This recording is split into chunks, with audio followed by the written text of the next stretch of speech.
Magandang araw po sa inyong lahat. Ang kwento natin sa araw na ito ay tungkol sa Baryo Maligaya.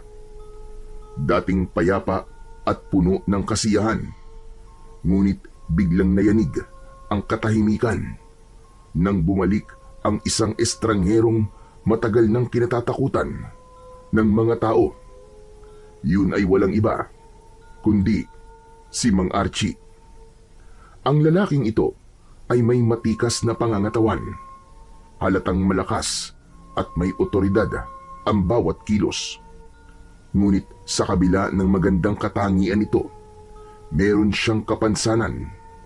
Bulag ang kanyang isang mata at dahil sa kapansanan ito, naging kaaway siya ng mga taga-baryo. Kaaway na kanilang kinatatakutan kahit ilang taon na ang lumipas. Dahil sa kanyang muling pagpapakita, muling nabuhay ang takot sa puso ng bawat isa. Ngunit bakit nga ba siya labis na kinatatakutan? Ito ay sapagkat hindi nila nakalimutan ang unang pagkakataon na siya ay napadpad sa baryong yun. Noon pagdating niya, naging sunod-sunod ang naging kamalasan ng mga tao. Natatagpo ang patay ang mga alaga nilang hayop na parang sinipsip ang dugo. May ilang kababaryo silang nagkakasakit ng walang dahilan at may mga balita ring sinasaniban ng aswang. Lahat ng ito ikinabit nila sa kanyang pangalan. Kaya't para sa mga taga-baryo, si Mang Archie ay hindi lang basta isang estranghero, kundi isang sumpa. At dahil na rin sa kanyang bulag na mata, naalala nilang muntik na nilang mahuli ang aswang at nasugatan nila ito sa mata. Kaya naman, nang makita nilang may sugat at nabulag ang mata ni Archie, mabilis siyang napagbintangan. Aswang daw ang estranghero, masama, mapanganib at dapat nakatakutan. Pero totoo nga kaya ang bintang nilang yun sa lalaki o biktima lamang ito ng maling panghusga ng mga tao? Sino nga ba talaga si Mang Archie? Kaaway ba siya o siya mismo ang magiging kakampi nila laban sa totoong mga halimaw? Sino ba talaga ang dapat nilang pagkatiwalaan? Tara, samahan niyo po ko sa isa na namang kwento ng kababalaghan. Isang kwento ng pagkakaisa laban sa nilalang na muling nagbabanta. Ito ang kasaysayan ng Baryo Maligaya at ng estranghero na si Mang Archie na kanilang labis na kinatatakutan at kinamumuhian. Ngunit bago ang lahat, mga idol, huwag po nating kalimutang mag-subscribe, mag-like at i-hit ang notification bell sa aking YouTube channel na The Voice Addict at Apong Isaak para sa mas marami pang makapigil hininga na kwentong aswang at katatakutan mula sa mundo ng kababalaghan. Umpisahan na po natin ang kwento. Diyos ka! Tignan mo, Benjo! Bakit, Nay? Ang estranghero, nagbalik na. Hindi maaari ito. Ay nako, Nay, ang OA nyo naman. Bakit ba takot na takot kayo sa dayo na yan? Tanga! Hindi dayo yan. Pero bakit nagbalik yan? Akala ko ba ipatay na yan? Aba, hindi ko alam, Nay. Ngayon ko lang naman nakita ang taong yan eh. Bakit sa akin kayo nagtatanong? Alam ko. Nasabi ko lang yon at hindi ikaw ang kausap ko. Napakamot sa ulo si Benjo. Naguluhan sa mga salita ng kanyang ina. Napansin niyang takot ang kanyang ina. Hoy, ikaw, Benjo, ha? Huwag kang lalapit dyan. Nako, sinasabi ko talaga sa iyo. Yung lalaking yan, palaging may dalang kamalasan dito. Sumpa yan. Buisit yan.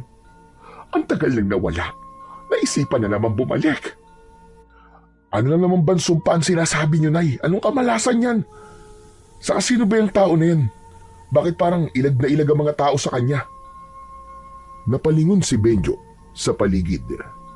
Nakita niya ang ilang tao na nagmamadaling pumasok sa kani-kanilang mga bahay. Ang iba ay napaantanda pa ng krus at tulad ni Aling Marta ay hindi din mapakali. Paanong hindi iilag ang mga tao sa kanya? Aswang ang taong yan. Ano ka nyo, aswang? Ano bang pinagsasasabi nyo, Nay? Nako, ikaw, Nay, ha? Masyado ka nang nagiging chismosa at ang datandaan nyo na naniniwala pa kayo sa mga ganyan. Kung ano-ano na lang ang ibinibintang nyo sa tao. Kawawa naman.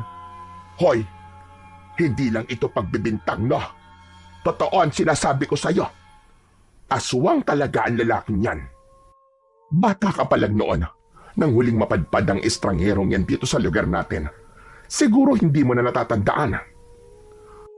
Bakit, Nay? Ano bang ginawa niya? At ganyan ang tingin niyo sa kanya? Tunitig sa malayo si Aling Marta sa dayong naglalakad. Tapos ay iniisip ang nakaraan. Hindi mo na naaalala kasi maliit ka pang bata noon. Pero ako, hindi ko yun makakalimutan. Nung dumating yan dito, sunod-sunod ang masasamang pangyayari. Ilang gabi lang, may mga alagang baboy at kambing na natagpo ang patay. May kagat sa leeg, sinipsip ang dugo, wakwak ang tiyan at wala nang lamang loob. Tapos, may mga tao ring bigla na lamang nagkasakit. Walang dahilan, walang lunas. At palagi siyang nakikitang nasa paligid bago mangyari ang mga yon. Baka naman tsamba lang, Nay. Nagkataon. Hindi lahat ng kakaibang nangyayari ibig sabihin may aswang kagad. Kawawa naman yung tao kung siya agad ang pagbibintangan. Paano, Nay, kung halimbawa inosente siya? Napataas ang kilay ni Aling Marta. Halatang naiinis sa pagsaway ng kanyang anak. Malahimik ka nga dyan. Puro ka na lamang kontra. Anong tsamba ang sinasabi mo? Sige nga, sabihin mo, kung tsamba bang makita siya ng mga tao na palakad-lakad sa bukirin at kakahuyan tuwing oras ng gabi? Sige nga. Sino bang matinong tao nag-iikot ng ganong oras? Sige nga, sabihin mo nga sa akin. Hindi nakasagot si Benjo. Tahimik siyang napatingin sa direksyon ng lalaki na patuloy na naglalakad ng tuwid at walang inig. Nay, kung totoo po yung sinasabi niyo, bakit naman kaya siya bumalik dito? Meron ba siyang babalikan? At yan ang kinatatakutan ko, Benjo. Baka kaya bumalik yan dito ay para maghiganti sa mga tao. Naku po, huwag naman sana tayong madamay. Lumapit ang mga kumare ni Aling Marta at nakisali sa usapan. Lahat sila naiinis na muling bumalik ang estranghero at nagsimula na silang magkwentuhan ng tungkol sa nakaraan. Samantala, mula sa di kalayuan, isang matandang lalaki ang naglakad palapit sa mga tsismosa ng baryo. Siya si Kapitan Iking. Narinig niya ang usapan ng mga ito at mariing nagsabi ng kanyang panig. Tama na mga paratang na yan. Hindi niyo alam ang totoo. Huwag kayong basta-basta humusga. Ang tao minsan may mga lihim na bitbit. Pero hindi ibig sabihin nun, halimaw na kagad siya. Ay nako, Kapitan. Ikaw pa talagang magtatanggol dyan. Hindi mo ba naaalala ang mga nangyari noon? Ilang alagang hayop ang natagpo ang patay at ilang taong nagkasakit na para bang sinasanipan. Sino bang palaging nasa paligid? Hindi ba siya? Marta! Madaling sabihin yan. Madaling magbintang, lalo na kung takot kayo sa isang tao na hindi niyo pa lubos na kilala.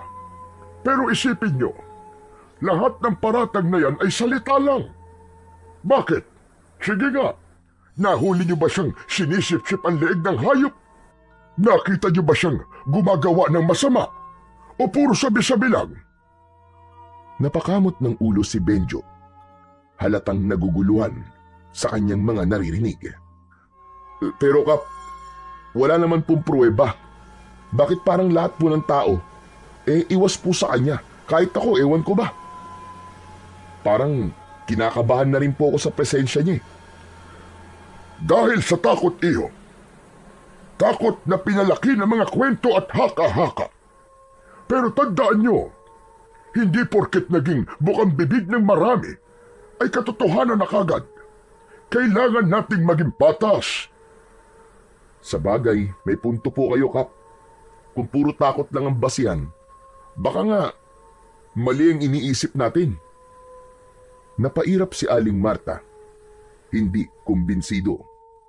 Sus! Nagkampihan pa kayo. Paano kung totoo mga kwento at binabaliwala lang ninyo? Paano kung mangyari ulit yung nangyari noon? Sige nga. Pag nagkasakit ulit ang mga tao o may hayop na naman na mapatay, anong gagawin nyo? Kung ganun, ako mismo ang haharap sa kanya. Ako ang kapitan dito at responsibilidad kong protektahan ang lahat ng mga mamamayan dito.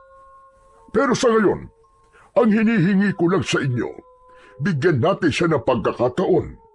Hindi lahat ng dumadating ay kaaway. Minsan, ang hinuhusgahan, sila pa ang nagiging kakampi. Umiling si Aling Marta. Nangibabaw pa rin ang pag-aalinlangan. Bigyan ng pagkakataon? Para saan? Para makapamerwisyo muli. At bakit diyan pa mismo sa bakanting kubo mo siya pinatuloy, Kapitan? Hindi ka ba nag-aalala sa kaligtasan ng mga kababaryo mo? Kapitan, paalisin mo yan dito! Nag-ingay ang mga tao. Ang ilan ay pabor na paalisin ang estranghero at ang iba naman ay tahimik lang pero halatang natatakot. Tama na mga kababaryo! Nauunawaan ko ang takot ninyong lahat. Pero ano bang klaseng tao kayo? Kung ang pagbabasehan lang natin ay puro chismis at haka-haka. Pero Kap, paano po kung mali kayo? Paano kung tama pala ang nanay ko at ang mga tao? Sandaling natahimik ang lahat. Walang nakainik. Pero si Aling Marta napangiti ng lihim sa sinabi ng anak. Para siyang biglang nagkaroon ng kakampi. Hindi siya makapaniwala na papanig ito. Gayong kanina ay kinukontra siya. Kung mali ako ang mananagot. Naglakad na palayo ang matandang kapitan. Tinungo niya ang kubo kung saan tumutuloy ang estrangherong lalaki. Pagpasok niya, nakita niya ang lalaki na nakaupo sa isang lumang upuan. Hawak nito ang kanyang sintido at nakatingin sa kawalan. Maya-maya pa ay lumingon ito. Hindi ito nagulat nang makita si Kapitan Iking. Sa halip, bahagya siyang ngumiti. Kumusta ka dito? Hindi po masyadong ayos. Narinig ko po mga sinabi nila. Ay nako! Bakit? Hindi ka pa ba sanay sa kanila? Kapitan, sanay naman na po ko at hindi na rin ako nagtataka. Medyo nasasaktan lang ng konti kasi hindi pa rin pala nila nakakalimutan yung chismis nun. Na isa akong halimaw, may dalang gulo at kamalasan. Archie, hindi madali ito. Ang mga tao rito, matagal nang takot sa'yo. Ang pangalan mo, parang sumpa sa kanila. Hindi nila kayang banggitin. Pero sa kabila nito, bakit gusto mo pa rin bumalik dito sa amin? Noon, Kapitan, una ako napadpad dito bilang isang estranghero. Wala akong kamag-anak. Wala akong matiran. Lahat ng tao iwas sa akin. Sa halip na tulungan ako, kung ano-anong kwento ang ipinagkakalat nila. Hindi pa man nila ako lubusang kilala. Aswang na kagad ang tingin nila sa akin. Pero, huminga ng malalim si Archie bago nagpatuloy sa pagsasalita. Pero ikaw, Kap, Ikaw lang ang tumanggap sa akin. Bumalik ako para tumanaw ng utang na loob sa inyo. Sa lahat ng mga taong nandito, ikaw lang ang naniwala na hindi ako ganun, kagaya ng iniisip nila. Hindi ko makakalimutan yun, Kap.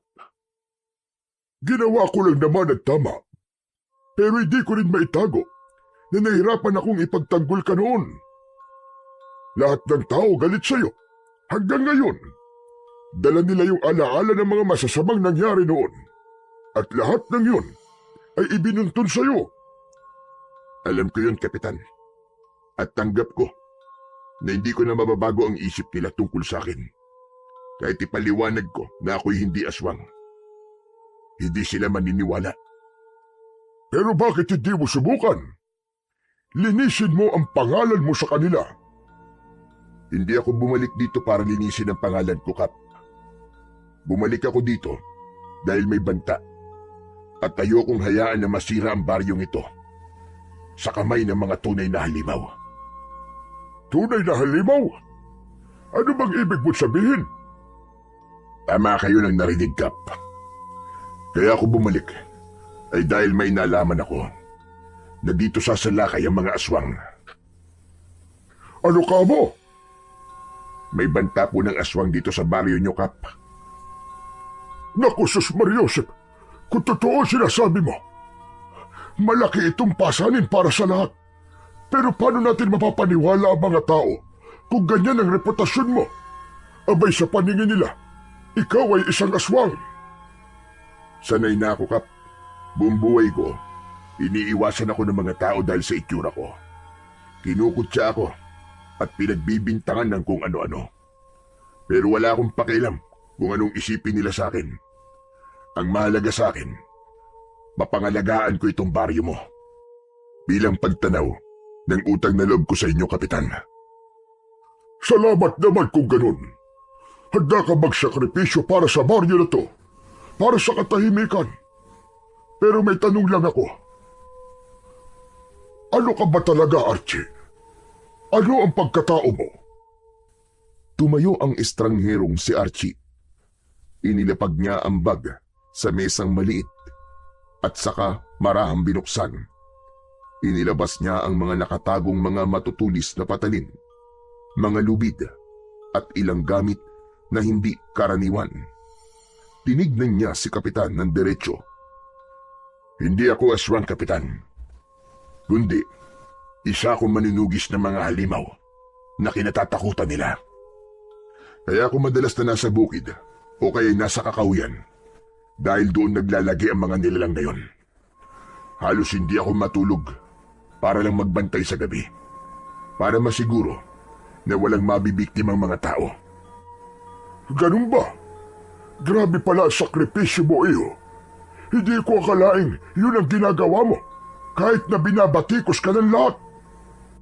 Kaya nga po kung tutusin, marami sa kanila ang utang ang buhay sa akin. Pero kahit kailan, ay hindi ko yun ipinagmalaki o naningil man lang sa kanila. Nanahimik ako. At nang matapos ang problema dito nun, umalis ako. At ngayon bumalik ako. Dahil may nakapagsabi sa akin na bumalik na nga sa baryo ang mga aswang. Kung ganun, hindi pa natatapos ang laban. Hindi, Kap. At baka nga, ngayon pa mas mapanganib.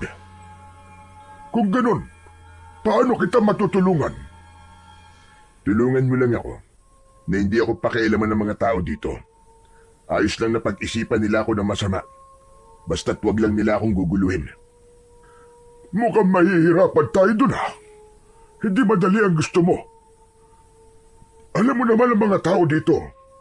Nako, pag nagkaroon ng chismis o isang insidente na may kinalaman sa mga aswang, tiyak na ikaw na naman ang pagbibintangan. Abay baka pati ako pag-isipan pa rin nila ng masama at sabihin, kumakampi ako sa isang aswang.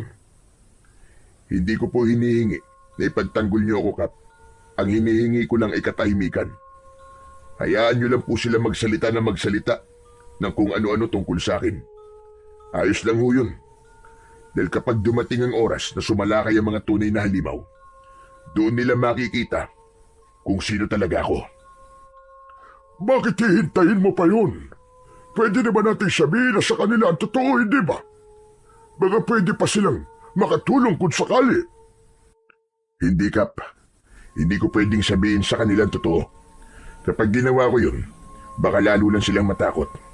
At kung matakot sila, mas mabilis silang magiging biktima. Pero Archie, kaya mo ba ito ng mag-isa? Oo, Kap. Sanay na akong mag-isa. Matagal na. At alam ko kung paano sila kalabanin. Ang mga tao dito, hindi sila handa sa panganib. At kahit ituro ko pa ang lahat ng alam ko sa kanila, baka hindi nila kayanin.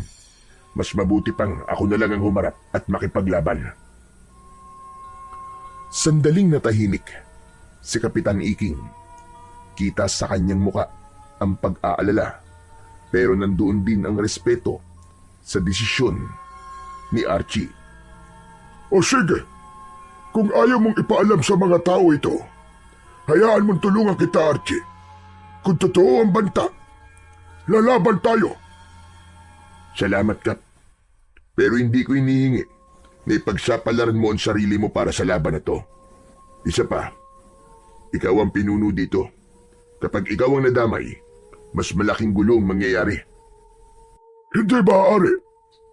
Baryo ko ito, kaya kailangan meron din akong gawin. Kailangan mapanatili ko itong ligtas dahil responsibilidad ko ang kaligtasan ng lahat ng taong nakatira dito. Kaya hayaan mo na ako na makatulong. Mas mabuti na sumama ako sa'yo para may kasama kang lalaban. Pero malulupit masyado ang mga aswang, Kap. Papatulan ho kayo ng mga yon. Kahit matanda na kayo. Wala silang patawad. Lahat sasaktan nila. Bata, babae, kahit pa matatanda. Alam ko yon. At dahil doon, mas lalo ko naninindigan na hindi ka dapat na mag-isa. Hayaan mong gawin ko ang aking trabaho, ang ipagtanggol ang mga tao na nakatira dito. Kaya ko pa. Maniwala ka sa akin. Matigas din pala ang ulo nyo, Kap. Pareho lang tayo, Archie. Teka, may hapunan ka ba mamaya? Wala pa po. Pero mamaya ipupunta na lang po muna ako sa turo-turo para dun kumain. Aba, wag na. Kaya ko lang naman itinanong ay dahil balak ko talagang magpaluto ng tinolang native na manok mamayang hapunan. Huwag ka nang pumunta sa turo-turo. Dadala na lang kita dito na makakain mo. Naku nakakahiya naman ho, Kapitan. Libre nyo na nga akong patitiran dito sa kubo nyo eh. Ililibre nyo pa ho ko ng pagkain. Ay naku, wag mong intindihin yun. Espesyal ka sa bisita, Archie. Ikaw ang aming bayani dito sa baryo. Kaya dapat lang nabusugin kita. Kung ganun ho ngayon palang nagpapasalamat na ho ko. Wala yun. Siya nga pala mamaya. Pagkatapos ng hapunan, baka gusto mong samahan ako. May lambanog ako sa bahay. Dadaling ko dito mamaya. Kumbaga, pampainit lang ng katawan bago matulog. Lambanog ho? Abay, hindi ko ho tatanggihan yan, Kapitan. O ayos! Mamaya, pwede nating ituloy ang usapan. Pwede tayo magplano kung ano ang dapat natin gawin at kung paano natin mapipigilan ang banta ng mga aswang. Sige po, Kap. O siya, iiwan na muna kita at ipapahuli ko muna yung manok na lulutuin ko. Tapos ay magpapahanda ko ng masarap na pulutan natin dalawa. O siya, sige na, magpahinga ka na muna. At siguradong pagod ka sa biyahe.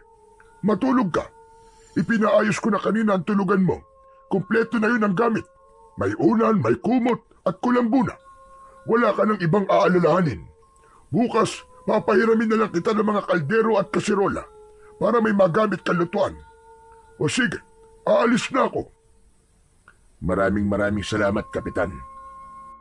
Pagkaalis ng Kapitan, nag-ayos na muna si Archie sa loob ng kubo.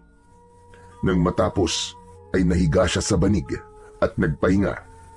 Ngunit paglingon niya, nakita niya ang sarili sa salamin. Napahawak siya sa kanyang isang mata. bulag, nakatakip ng itim na tela na parang sa isang pirata. Napabuntong hininga ang lalaki. Bigla niyang naalala ang nakaraan. 20 taong gulang pa lang siya noon nang unang tumungtong sa baryo. Ito yung panahon na hindi pa bulag ang isa niyang mata. Maayos noong una ang pagtanggap sa kanya ng mga tao, pero nag-iba yun nang magsimulang kumalat ang tsismis tungkol sa sunod-sunod na pagkamatay at pagkawala ng mga hayop sa lugar na yun. Siya ang pinagbintangan ng mga tao, ngunit lingid sa kaalaman nila, kaya siya nakikita ng madalas sa bukid tuwing 10 oras ng gabi ay dahil tahimik niyang binabantayan ang buong baryo laban sa aswang. Siya ang nakipaglaban upang hindi mamugad ang mga aswang sa gubat. Plano ng mga aswang noon na gawing aswang ang mga tao sa lugar ngayon para magpalakas ng kanilang puwersa, at natuklasan ito ni Archie. Nang gabing yon, sakto naman na rumuronda siyang mag-isa sa bukirin. Nakita niyang may hinahabol na isang nilalang ang mga tao. Hinabol nila hanggang sa tinamaan ng sibat sa muka. Nakita niyang nasapul ito sa mata. Nagtago ang binata. Tapos ay tahimik niyang sinundan ang mga tao na hinahabol pa rin ang sugatang aswang.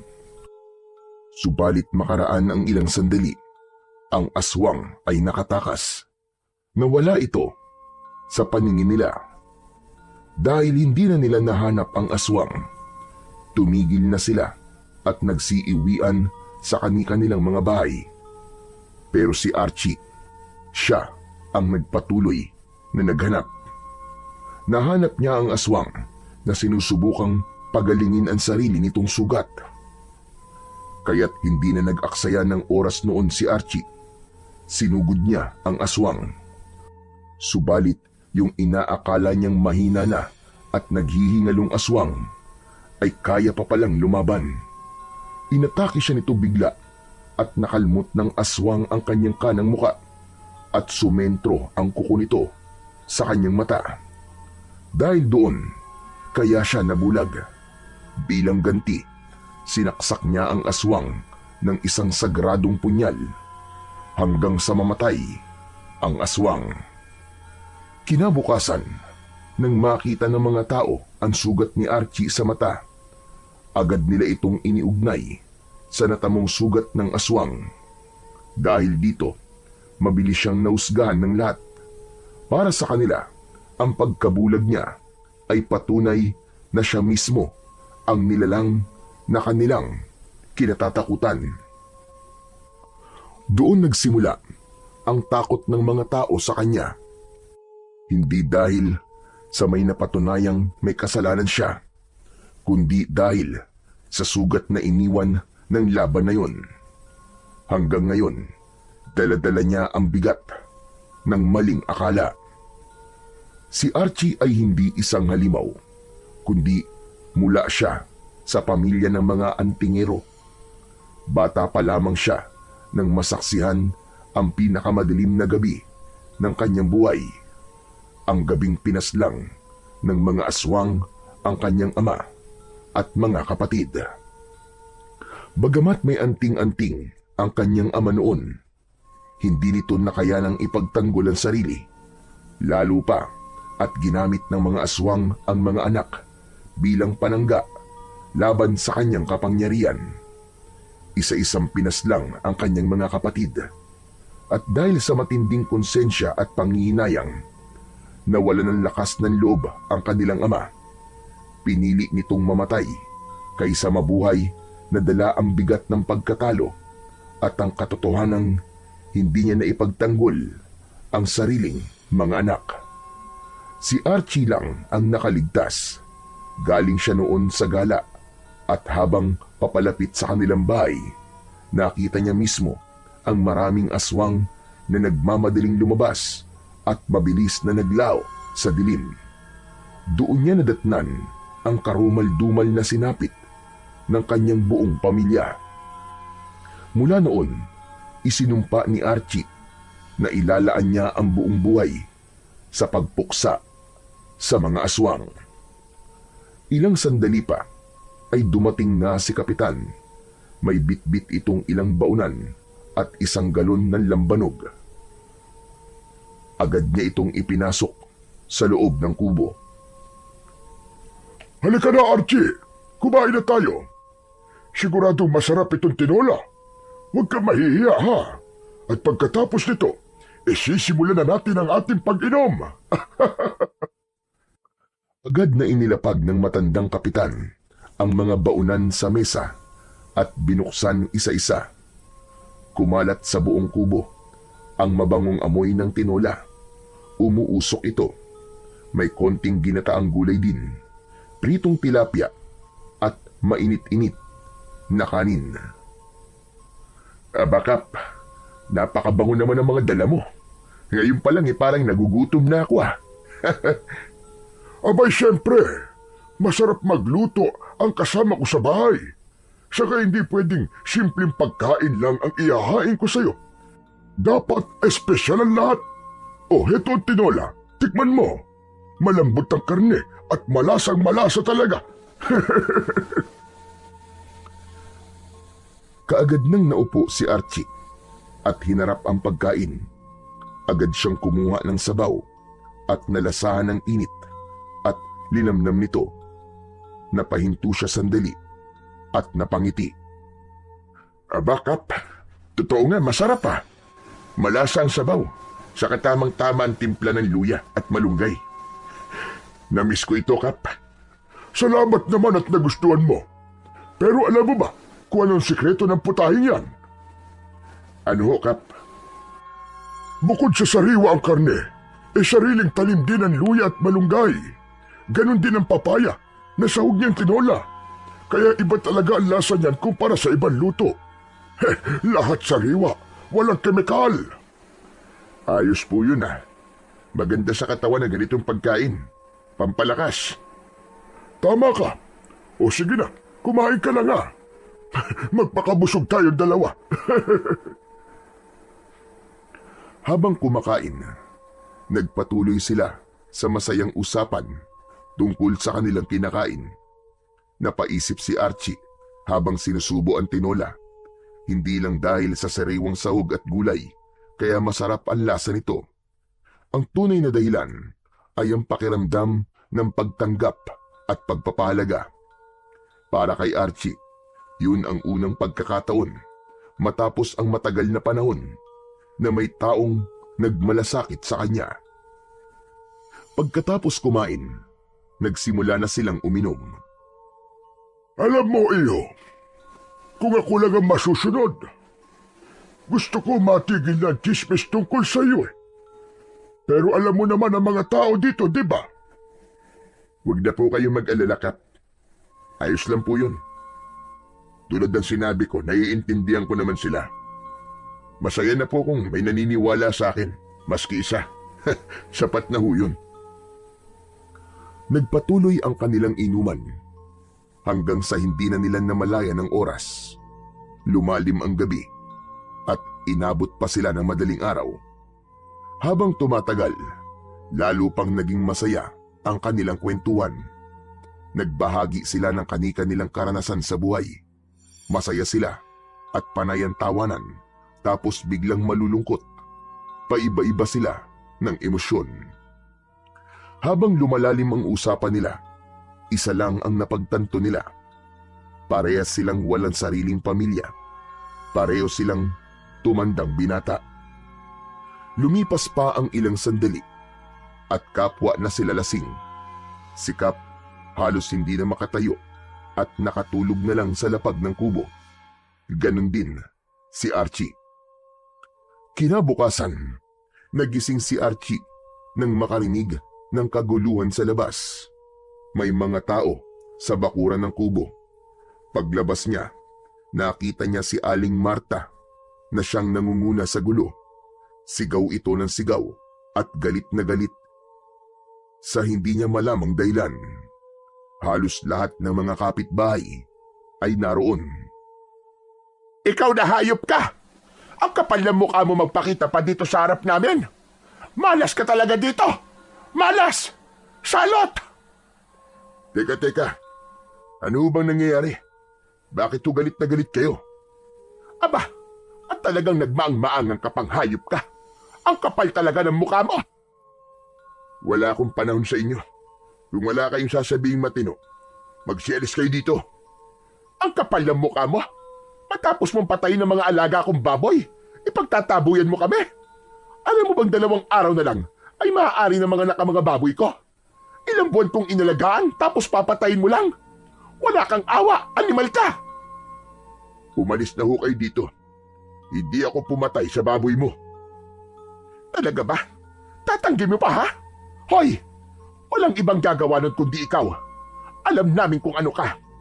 Aswang ka! Huwag mong ipagkaila. Yung 2 baboy ko na pinatay at nilapa mo. Pambayad ko sana yun sa mga utang ko. Inaasahan ko na sana makakaahon kami kahit paano. Pero anong ginawa mo? Nilaman mo lang na parang wala lang. Umiyak si Aling Marta, pero ang galit ay nangingibabaw sa kanyang boses. Hindi ka ba tinatablan ng konsensya mo? Kung gutom ka, pwede ka naman mag-alaga ng sarili mong hayop. Pwede kang kumain hanggang magsawa ka. Wala kaming pakialam. Pero bakit pati pag-aari ng iba, pinakikialaman mo? Wala kang awa, hayop ka. Hayop na walang puso. Demonyo ka. Salot! Hindi ko alam kung anong sinasabi mo. Umalis kayong lahat dito. Lumapit si Aling Marta kay Archie at hindi nagpatalo sa titigan. Matatalim ang kanyang mga mata, puno ng galit at paninisi. Ikaw na salot ka. Hindi ka na dapat pabumalik dito. Simula nang tumungtong ka sa baryong ito, ikaw na ang dahilan kung bakit takot ang mga tao sa tuwing sasapit ang dilim. Hindi makatulog ang mga bata dahil sa alulong ng mga aso at ingay ng mga hayop sa paligid. Pati kabuhayan namin pinapatay mo. Wala kang silbi dito. Isa ka lang walang kwentang estranghero na nagpapanggap. Kaya umalis ka na habang maaga pa. Dahil kung hindi, kami mismo maniningil sa lahat ng gulo at malas na dala mo. Tama na. Sobra ka na. Wala akong ginagawang masama sa inyo. Kung may namatay mang hayop sa bakuran mo, hindi ako may gawa nun. Napabuntong hininga ang lalaki. Pinipigilan niya ang sarili na magalit. Manahimik ka na. Wala akong kasalanan. Malinis ang konsensya ko. Manahimik ka. Nagmamalinis ka pang aswang ka. Salot! Aswang! Umalis ka dito. Umalis ka sa baryo namin. Maya-maya pa, habang umiinit lalo ang tensyon, biglang dumating ang binatang si Benjo at naabutan ang kanyang ina na gumagawa ng eksena sa harap ng kubo ng estranghero. Agad niyang hinawakan ng ina at marahang hinila papalayo. Nay, tama na yan, Nay! Nakakayang ginagawa niyo, tara na po! Umuwi na tayo! Huwag kayong gumawa ng gulo dito! Ano ka ba? Kakampihan mo tong estranghero na to kaysa sa sarili mong ina. Anak naman, kinain niya ang 2 baboy natin. Tama na, Nay. Huwag kayong magsalita ng ganyan. Wala ho kayong patunay na siyang may gawa nun. Hindi niyo naman nakita eh. Walang nakakita. Benjo, huwag kang makialam dito, ha? Pero, Nay, pabayaan mo ko. Hindi ko uurungan ng aswang na yan. Malas yan, salot! Lumayas ka ditong salot ka. Demonyo ka! Walang may gusto na nandito ka! Dahil sa sunod-sunod na masasakit na salitang narinig, ay napilitan na si Archie na ipagtanggol ang kanyang sarili. Makinig kayo! Wala akong kinalaman sa mga ibinibintang nyo. Ang inulam ko kagabi, tinola, at hindi baboy. At saka nag-inuman kami ni Kapitan kagabi. Kaya imposibleng ako kumain ng baboy mo. Eh sino? Sige nga. Sino? Sabihin mo sa akin kung sino. Hindi ko alam. Pero kung sakali mga aswang ako, hindi ako dito mambibiktima. Lalo na't alam ko na na pinagbibintangan niyo ako. Tanga lang ang gagawa nun. Tama ba ako o mali? Natahimik ng sandali si Aling Marta. Ganon din ang mga tao na nagsimulang magtinginan sa isa't isa. Magaling ka lang magpalusot. Pero tong sinasabi namin sa iyo. Humanda ka kapag may nangyari pang ganito. Dahil kung hindi, mapipilitan kaming gumawa ng anumang paraan para mapalayas ka na dito ng tuluyan. Nay, ano ba? Tama na sabi. Huwag niyo nang palalain ang sitwasyon. Hindi na maganda yung mga sinasabi niyo eh. Abang nagtatalo pa ang mag-ina, tumalikod na si Mang Archie at papasok na sana sa loob ng kanyang kubo. Ngunit bigla siyang natigilan nang maramdaman niya ang malakas na pagtama ng bato sa kanyang likod. Napahinto siya at marahang hinaplos ang bahagi kung saan tumama ang bato. Dahan-dahan siyang lumingon. Tinignan niya ng masama ang mga tao. Tatalikod ka talaga! Hoy! Kahit ikaw pa ang pinakamabangis na aswag dito, hindi kita uurungan. Hindi ako natatakot sa iyo. Gusto mo maglaban tayo ngayon eh. Ipakita mo ang tunay mong anyo. Muling napako ang mata ng lahat kay Mang Archie. Hinintay kung ano ang gagawin niya, kung siya ba ay lalaban o magpapasensya. Habang patuloy na nag-iingay ang mga tao sa labas ng kubo, lumabas mula sa loob si Kapitan Iking. Hawak nito ang ulo na mabigat dahil sa labis na kalasingan kagabi. Ano na naman ba ito? Anong kaguluhan to? Kaya aga-aga nag-iingay kayo. Ayan, Kapitan. Namatay ang 2 baboy ko kagabi. Manganganak na ang mga yun eh. Sayang na sayang. Ayaw niyo naman kasing maniwala sa akin eh.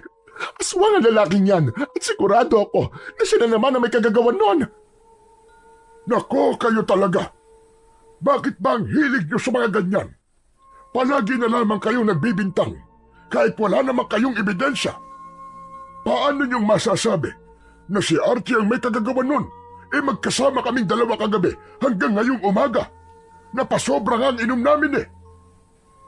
Ano? Magkasama kayo na magdamag?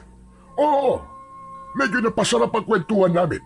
Kaya inabot kami ng halos madaling araw. Kaya imposible na siyang may gawa ng sinabi niyo. Kung may nangyari mang masama sa mga baboy mo, hindi siya ang may kagagawan nun. Hindi siya ang may kasalanan. Nagkatinginan ang mga tao sa paligid. May ilan na tila nahiya. May iba namang halatang hindi pa rin kumbinsido, pero napilitan na lamang na manahimik. Teka, totoo ba yung sinasabi mo, Kapitan? Baka naman, dinadaya mo lang kami. Aba, bakit naman ako mandadaya? Ano ba tingin niyo sa akin? Kapitan ako rito, Marta. Hindi ako magsisinungaling para lamang pagtakpan ang masama.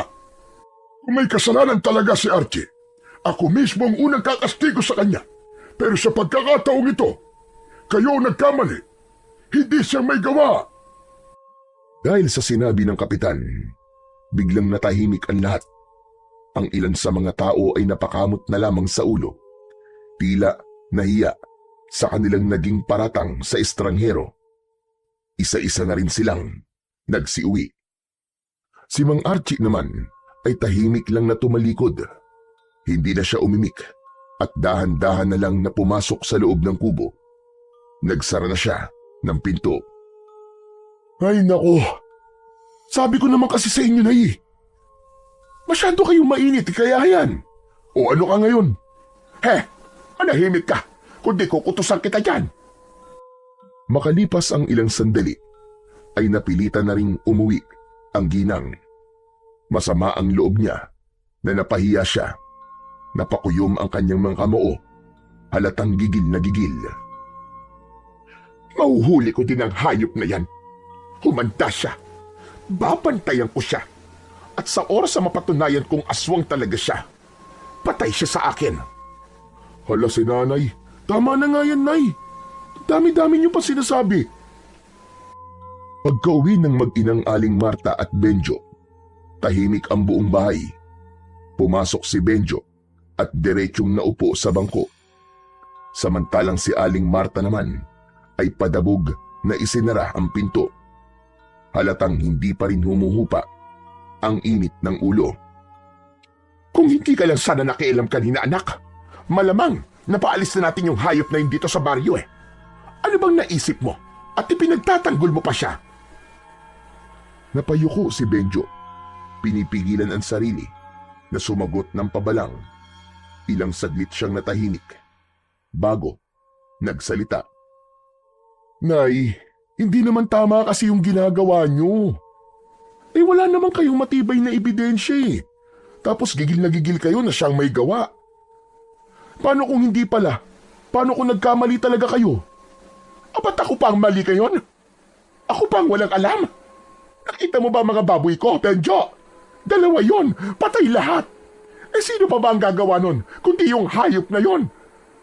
Nay, yun na nga yung sinasabi ko. Hindi pwedeng basta-basta tayo magturo ng walang patunay. Paano kung idemanda kayo ng tao? Ang hirap na nga ng buhay, maididemanda ka pa ng paninirang puri. Paano na? Paano kung makulong ka? O kaya pagbayarin ka ng danyos? Ang kapal na lang ng mukha niya kapag ginawa niya yon. Ay nako. Anong hay nako sinasabi mo? Hoy Benjo, kung makabuntong hininga ka dyan ha? Akala mo hindi ako nanay mo ha? Parang mas kinakampihan mo pa yung estrangherong yun ha, kesa sa akin. Hindi agad nakasagot si Benjo. Umiling na lang siya, sabay napakamot sa batok. Hindi naman sa ganun, Nay. Gusto ko lang itama yung nakikita kong mali. Kung may ebidensya, ako pa ang unang tatayo sa tabi nyo. Pero kung puro hinala lang, eh baka tayo mapahiya sa bandang huli. Namilog ang mga mata ni Aling Marta. Hindi makapaniwala sa narinig. Maya-maya pa, namuo ang luha sa kanyang mga mata.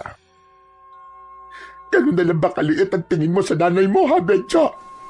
Na parang bang wala akong alam. Na parang wala akong kwenta.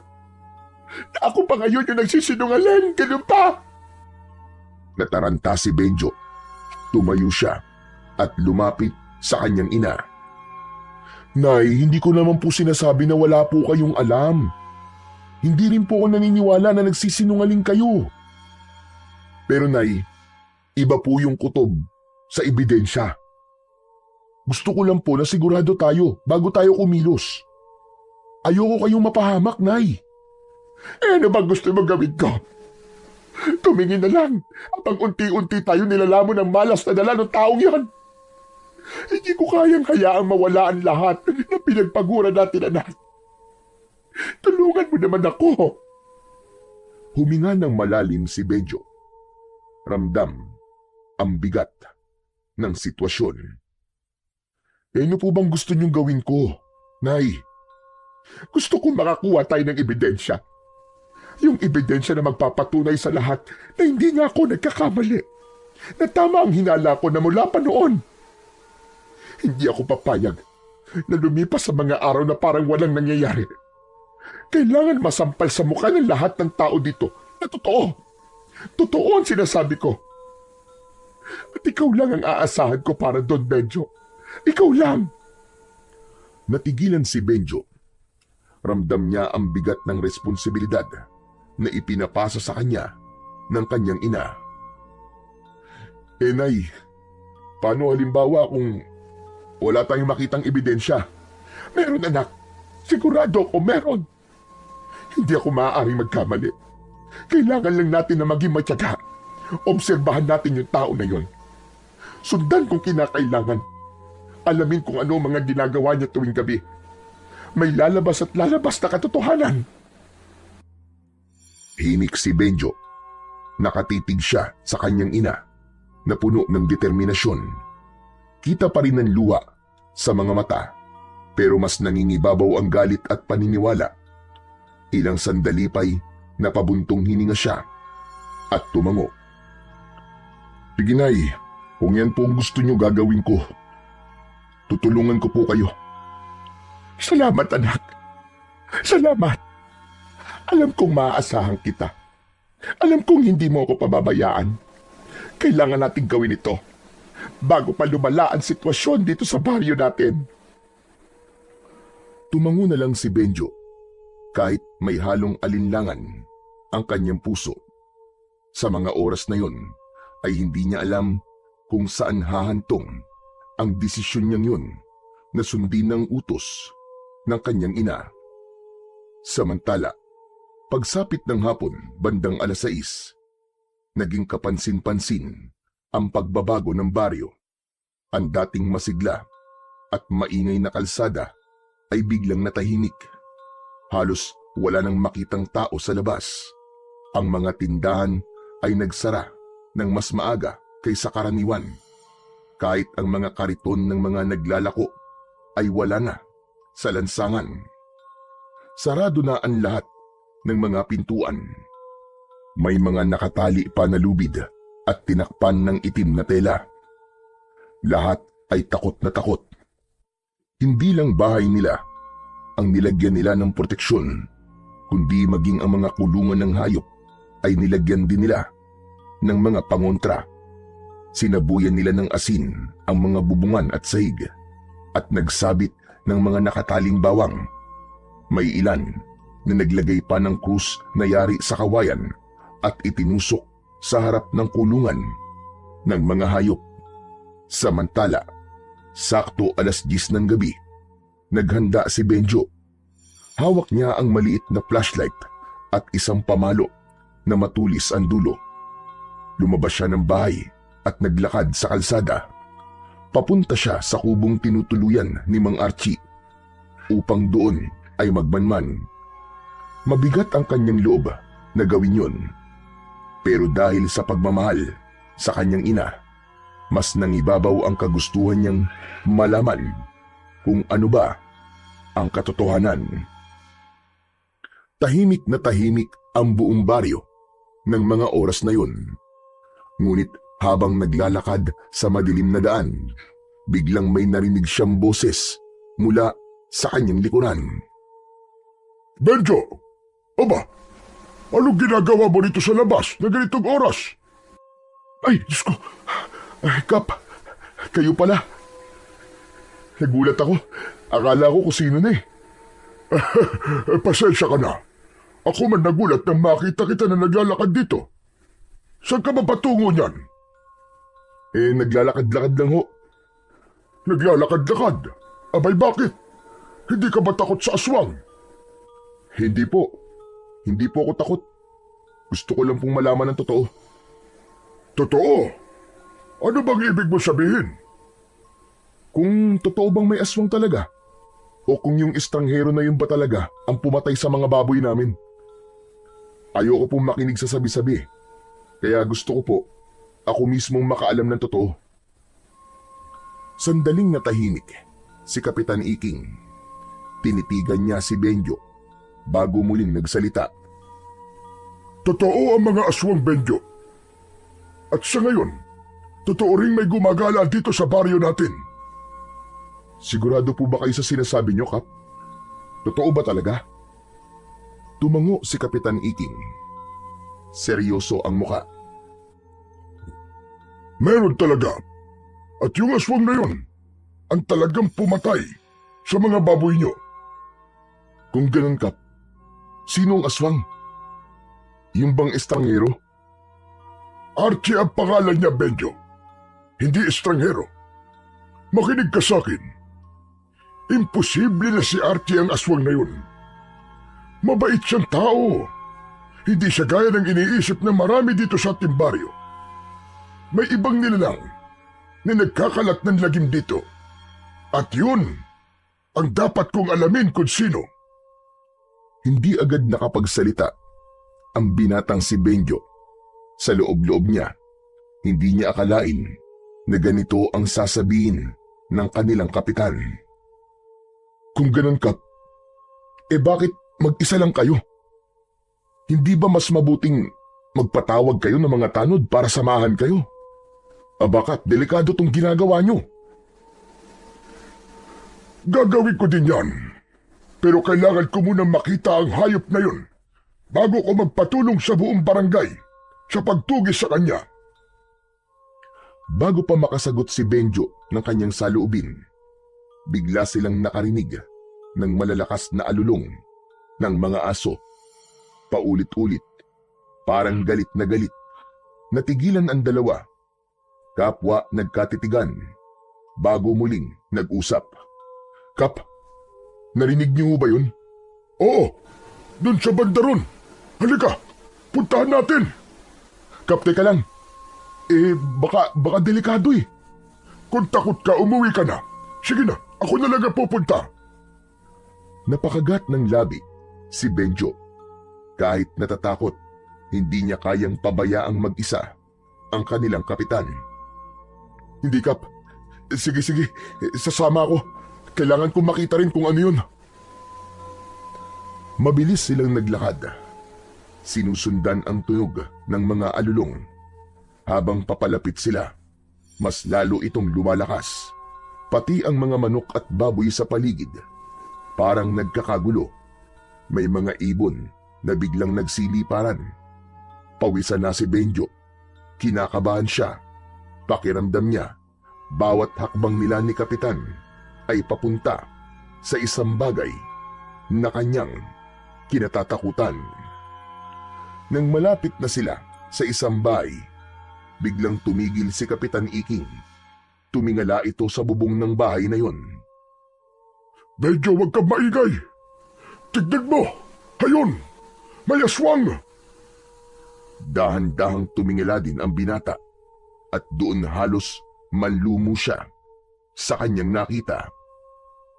Sa ibabaw ng bubong, may isang nilalang na nakadapo, isang itim o mabalahibong tao na may matatalim at mahabang kuko. Pulang-pula ang mga mata at may dilang mahaba, nakalawit at naglalaway. Halos hindi makahinga ang binata dahil sa labis na nerbiyos. Diyos ko po, may aswang nga. Nakakatakot ang itsura niya, Kap. Mabilis na hinugot ni Kapitan Iking ang dala niyang matalas na itak. Huwag kang maingay, Benjo. Kapag nakahalata yan, baka bigla tayo salakayin. Napakapit si Benjo sa katawan ng puno.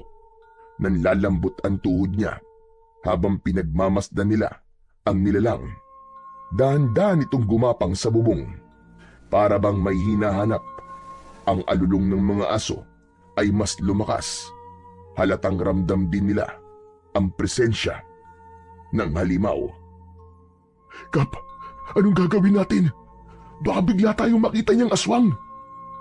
Kung sakaling bumabayan, ako ang haharap sa kanya. Ikaw, tumakbo ka kagad at tawagin mo ang mga tao. Hindi ko kayo iiwan dito, Kap. Kung mamamatay tayo, sabay ho tayo. Ikaw ang bahala. Pero, handa ka ba talaga mamatay? Opo. Bagyang ngumiti si Kapitan Iking. Sa kamarahang tumango. Biglang tumigil sa pagkilos ang nilalang.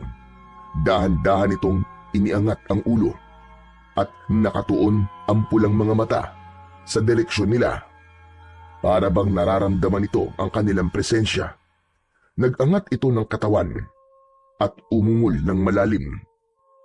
Kasunod, ang paglabas-masok ng mahaba nitong dila na animo ay sa ahas. Nagtago sila sa likod ng malaking puno at nanatiling tahimik. Ilang sandali pa ay muling sumilip ang kapitan at nakita niyang hindi na nakatingin ang aswang. Hindi inalis ng kapitan ang tingin sa aswang, ngunit sa muling paglingon ng kalaban ay nahuli nito si kapitan na nakasilip. Bigla itong sumingasing.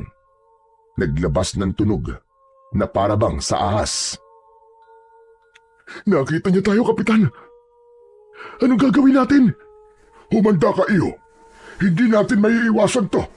Lalaban tayo. Sa isang iglap, tumalon ng aswang mula sa bubong at bumagsak sa gitna ng kalsada. Ilang hakbang lang ang layo sa kanila. Muling umalulong ang mga aso. Mas malakas at mas marahas. Nakangisi ang nilalang. Tila pinapakita ang matatalas nitong mga pangil na may bakas pa ng dugo. lalong dumikit ang binata sa kapitan. Halos manginig na sa labis na takot. Ngunit matapang si Kapitan Iking. Sa tindig nito ay hindi niya uurungan ang kalaban. Handa siyang makipagsabayan at makipaglaban dito. Walang hiya ka! Ginilo mo ang baryo kong hayop ka! Humanda ka! Hindi kita mapapatawad! Tatapusin na kita ngayon! Ngumisi lang ang aswang. Tapos ay bigla itong nagbago ng anyo. Naging isang mabangis na itim na aso at hindi nila inaasahan ang sunod nitong ginawa. Tumakbo ito palayo sa kanila. Tinungo ang madilim na kakahuyan ng mabilis. Kap! Tumakas siya! Oo, pero babalik ang hayop na yun. Hindi yan titigil hanggat hindi siya nakakapambiktima. Naglakad ang kapitan papunta sa bahay kung saan nakadapo kanina ang aswang. Kumatok siya ng mariin sa pinto at ilang sandali ay may sumilip na tao. Dali-dali niyang inalam ang kalagayan ng pamilyang naroon. Nakahinga siya ng maluwag nang malamang ligtas naman ang lahat. Nag-alala siya ng gusto dahil alam niyang may bagong panganak na sanggol sa bahay na yun. At alam niyang yun ang dahilan kung bakit nakadapo ang aswang sa bubong ng bahay. Punterya nito ang inosenteng sanggol. Matapos masiguro ang kaligtasan ng pamilya, mabilis na nagdesisyon si Kapitan Iking. Hindi siya maaaring maghintay pa. Kailangan niya ng kakampi sa gabing yun at ang unang pumasok sa isip niya ay si Mang Archie. Mabuti pa'y umuwi ka na, Benjo. Delikado na dito sa labas. Sige na, ako nang bahala. May kailangan lamang akong puntahan. Sasamahan ko po kayo, Kap. Makulit ka talaga, no? Ay, Diyos ko. Bahala ka na nga. Pagdating nila sa bahay ni Archie, walang tao. Tahimik ang paligid. Nakasara ang mga bintana at sa labas nakakandado ang pintuan. Napatingin si Benjo kay Kapitan Iking at parehas nilang dala ang kakaibang kaba. Kap, walang tao dito ha. Asan yung estrangero? Umuwi na tayo, Benjo. Pero Kap, halika na. Ihatid na kita sa inyo. Nanahimik na si Benjo at sumunod na lang sa matandang kapitan. Tahimik silang naglakad at pagdating sa bahay nila ay agad na sumalubong si Aling Marta. Kapitan, bakit niyo ho kasama ang anak ko? Inihatid ko lang siya, Marta, para siguradong ligtas na makauwi. Pwede ba? Nakikiusap ako sa iyo. Huwag mo na sanang pilitin si Benjo na sumali sa mga bagay na hindi naman niya dapat pinakikialaman. Baka mapasubo pa ang bata sa alanganin. Alam mo namang delikado ngayon, hindi ba? Natahimik si Aling Marta. Hindi niya inaasahan ang direktang pagsaway mula mismo sa kapitan. Sandali siyang natigilan. O siya, sige na. Iiwan ko na kayo. Nanatiling tikom ang labi ni Aling Marta habang pinagmamasdan ang nakatalikod ng matanda. Tara na, Nay. Pumasok na ho tayo sa loob. Pagkapasok nila sa bahay, agad na hinarap ni Aling Marta ang kanyang anak. O ano? Ano nangyari, anak? Sabihin mo sa akin. Nay, totoong may aswang. Kitang-kita namin ni Kapitan. Nasa itaas ng bubong ni Nanang Ising. Sabi ni Kapitan, yung sanggol na bagong silang ang puntiryang biktimay ng aswang na yun. Sinasabi ko na nga ba? May aswang na talaga dito sa baryo natin. Di ba tama ako, anak? Nako, buti naman pala at kasama mo si Kapitan. O ano nangyari pagkatapos? Nahuli niyo ba yung aswang? Hindi, Nay. Naging aso tapos mabilis na tumakas. Hindi na namin naabutan eh. Kaya si Kap, agad namin pinuntahan si Mang Archie para humingi sana ng tulong kaso walang tao sa kubo niya eh. Sarado. Halos mapatalon si Aling Marta sa kanyang narinig. Panay ang kumpas nito ng kamay habang nagsasalita. Ayun na! Kita mo na, di ba? Tama ako! Aswang nga ang taong yun! Siya nga ang aswang! Teka lang po, Nay, teka lang. Wala naman po kung sinabing aswang si Mang Archie ah. Tigilan mo na nga ang pagtawag sa pangalan niya. Baka pati tayo ay malasin. At saka ano bang kailangan mong patunay? Sige nga. Hindi ba sapat na kung kailan kayo nakakita ng aswang, saka naman siya wala sa bahay niya? Isipin mo ha. Habang ang lahat dito sa baryo ay takot na takot, siya lang ang may lakas ng loob na gumala sa gabi.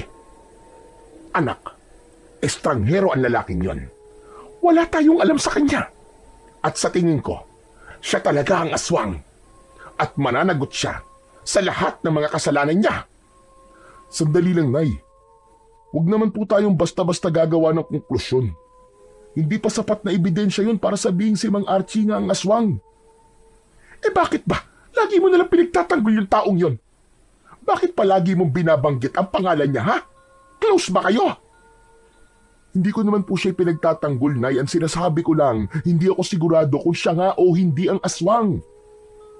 Iba yung itsura ng aswang, Nay. Hindi siya mukhang tao. Tumahimik ka. Sinabi ko sa'yo, walang alinlangan, siya ang aswang. Itaga mo yan sa bato. Hindi ako kailanman nagkamali sa kutob ko. Natahimik si Benjo. Napatingin siya sa sahig at sa loob-loob niya, nagsimula na rin siyang magduda sa tunay na katauhan ni Mang Archie. Pero may parte pa rin sa isipan niya na ayaw niya agad na mangusga. Kinabukasan, mabilis na kumalat ang balita tungkol sa aswang na nakita ni na Kapitan Iking at Benjo. Sa bawat sulok ng baryo, ito ang naging laman ng usapan ng mga tao. Sa palengke, sa tindahan, at maging sa mga labahan sa tabi ng ilog. Iisa ang binabanggit nilang pangalan, si Mang Archie. Lalong lumakas ang hinala ng mga tao na siya ang may kagagawan ng lahat ng kaguluhan. Ang dating nakikiusyoso lang, ngayon ay hayagan ng nagsasalita laban sa kanya. Marami ang nagsimulang mag-udyok na dapat na siyang mapalayas bago pa man lumala ang sitwasyon. Hindi nagtagal, nagpatawag ng pagpupulong si Kapitan Iking sa plaza. Mabilis na dumagsa ang mga taga-baryo. Naging mainit agad ang diskusyon at hayagan nilang ipinakiusap sa kapitan na kailangan ng paalisin si Archie sa kanilang lugar. Ngunit sa gitna ng matinding diskusyon, tumayo si Kapitan Iking at mahigpit na tumutol sa kagustuhan ng nakararami. Hindi siya pumayag na basta na lamang paalisin si Archie dahil alam niyang wala talagang kasalanan ang lalaki. Dahil dito, nagkaroon ng mainit na pagtatalo sa pagitan ng kapitan at ng mga tao. Maski kay kapitan ay galit na rin ang iba. Ngunit sa kabila ng matibay na paninindigan ni Kapitan Iking, hindi pa rin natigil ang bulong-bulungan at galit ng mga tao. Ipinaliwanag niya na ang tunay na dahilan kung bakit siya nagpatawag ng pagpupulong ay hindi upang pag-usapan ang pagpapaalis kay Mang Archie, kundi para humingi ng tulong at kooperasyon ng lahat. Gusto niyang magtatag ng mahigpit na pagbabantay sa gabi, mag-ikot sa paligid ng baryo at magsagawa ng ronda upang masiguro ang kaligtasan ng bawat isa. Sandali nga. Bakit kailangan pang magsagawa ng ganyan, Kapitan? Alam naman natin kung sino na ang aswang. Bakit hindi na lang palayasin? Sumang-ayon ang nakararami at dahil doon, kinontra nila ang solusyon na sinabi ng kanilang kapitan. Sa puntong yun, ramdam ni Kapitan Iking na tila nag-iisa na lamang siya sa kanyang paninindigan kahit papaulit-ulit niyang iginiit na siya mismo ang mananagot kung mapatunayan ang mga hinala laban kay Mang Archie. Ngunit nanatiling sarado ang isip ng nakararami. Ang takot at galit ang nangibabaw sa kanila at hindi na pinakinggan ang kanyang paliwanag. Natapos ang pagpupulong na walang napagkasunduan. Umalis ang mga tao sa plaza na galit habang si Kapitan naman ay nag-aalala sa maaaring kahihinatnan ng sitwasyon, lalo na kay Mang Archie na itinuring ng kaaway ng buong baryo. Samantala si Benjo ay hindi mapalagay. Sa isip niya, kailangan niyang malaman ang katotohanan. Gusto niyang patunayan kung totoo bang may kinalaman si Mang Archie sa mga aswang o kung napagbibintangan lamang ito. Kaya isang gabi, muli siyang nagmasid sa bahay ng lalaki. Tahimik siyang nagtago sa may likuran ng mga puno habang pinagmamasdan ang bawat kilos ni Mang Archie. Hindi nagtagal, may narinig siyang kakaibang iyak ng hayop mula sa gubat. Natigilan si Benjo. Nakita niyang biglang tumayo si Mang Archie at may kinuha itong punyal na nakasiksik sa dingding ng kubo. At saka inilabas mula sa kanyang leg ang isang kwintas na may malaking medalyon. Kumislap ang medalyon sa ilalim ng sinag ng buwan. Dahan-dahang naglakad ang lalaki papunta sa gubat. Ito na yun. Malalaman ko na ang katotohanan. Aswang ka ba talaga o ano? Ano bang pakay mo dito sa baryo namin? Mabilis na sumunod si Benjo. Bagamat maingat at hindi gumawa ng anumang ingay, hindi siya nakaligtas sa matalas na pandinig ni Mang Archie. Sa biglang paglingon nito, nahuli siya ng lalaki. Hoy ikaw! Anong ginagawa mo rito, ha? Bakit mo ko sinusundan? Ha? Gusto kong malaman kung totoo bang ikaw nga ang aswang. Baliw ka ba? Kung aswang ako, kanina pa kita pinatay. At kung totoo ngang aswang ako, sa palagay mo ba, kailangan ko pa ang punyal na to? Sige na, umuwi ka na. Delikado rito sa gubat. Baka makasagabal ka lang sa misyon ko. Misyon? Anong misyon? Sabihin mo nga sa akin. Huhulihin ko at papatayin ng aswang na nagkalat dito sa baryo nyo. Ano? Mga aswang? Anong ibig mo sabihin? Hindi lang isa. Hindi lang dalawang aswang na narito. Isang grupo sila. Mga halimaw na dapat mapuksa bago pa sila makapatay ng tao. Yun ang misyon ko. At yan ang rason kung bakit ako bumalik dito sa baryo. Napatitig si Benjo kay Mang Archie at sa unang pagkakataon ay naramdaman niyang nagsasabi ito ng totoo. Ngayong alam ko na, Mang Archie, gusto kong sumama sa'yo. Kasama mo kong nalaban sa mga aswang na yan. Baliw ka nga talaga. Mana ka sa nanay mo. Umalis ka na nga. Laban ko to. Ayoko nang istorbo. Hindi, Mang Archie. Baryo namin to. Responsibilidad ko rin to. Hindi ako pwedeng manahimik. Hindi ako pwedeng walang gawin. Alam ko, may maitutulong ako. Anong magagawa mo? Isa ka lang ordinaryong binata. Bakit ikaw, Mang Archie? Ano ka ba? Isa akong antingero. Isang manunugis. Kaya kong harapin ang mga aswang. Matagal na akong manunugis ng mga halimaw na kagaya nila. Ikaw, wala kang alam. Hindi mo batid kung gaano sila kalakas at kadelikado. Basta, kahit ano sabihin mo, sasama ako. Tutulungan kita. Hindi pa natatapos ang kanilang pagtatalo ay bigla silang natigilan nang biglang may lumitaw sa itaas ng puno. Isang nilalang na may malaking pakpak na parabang sa paniki. Mapupula ang mga mata nito at may buhok na magulo. May mahaba rin itong mga kuko. Diyos ko!